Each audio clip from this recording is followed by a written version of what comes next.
রাজশাহী বিশ্ববিদ্যালয় কেন্দ্রীয় ছাত্র সংসদের সাধারণ সম্পাদক সালাউদ্দিন আম্মারের মানসিক চিকিৎসার দাবিতে উপাচার্যের কাছে স্মারকলিপি প্রদান এবং মানববন্ধন কর্মসূচি পালন করছে বিশ্ববিদ্যালয়ের শাখা ছাত্রদল।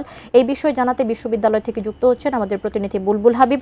বুলবুল হাবিব, এখন সেখানে কি অবস্থা দেখছেন? মানববন্ধনের এখন কোন পর্যায়ে আছে বা সেখান থেকে সার্বিক কি পরিস্থিতি আমাদেরকে জানাতে পারেন?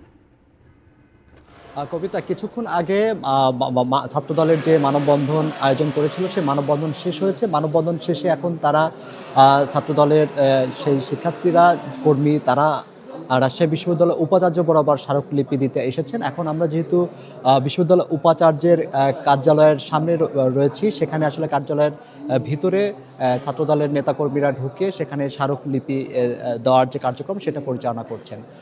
আপনাকে একটু জানাই যে গতকাল দুপুরের দিকে আসলে রাজশাহী বিশ্ববিদ্যালয়ের আরবি বিভাগের একজন শিক্ষক তারেক রহমানকে শুভেচ্ছা জানিয়ে একটি ব্যানার টানিয়েছিলেন। সেই ব্যানারটি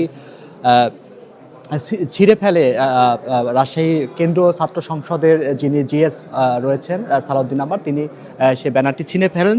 তো সেই ব্যানারটি ছিঁড়ে ফেলার প্রতিবাদে বিজলি কেবলসের স্কিন কোটেড ইনসুলেশন আগুন প্রতিরোধী। বিজলি কেবলস, নিরাপদ আজীবন।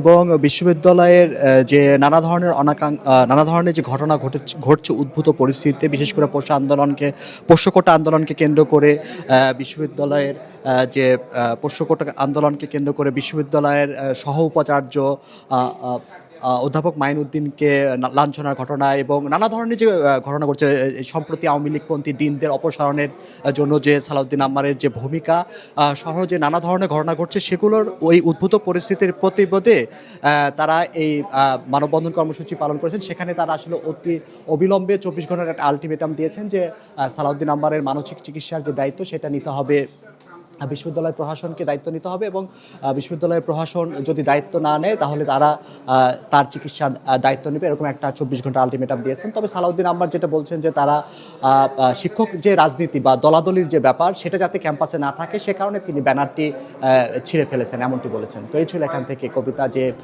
সালাউদ্দিন আম্মারের মানসিক চিকিৎসার দাবিতে মানববন্ধন শেষে উপাচার্যের কার্যালয়ে স্মারকলিপি প্রদান করছেন ছাত্রদল নেতাকর্মীরা।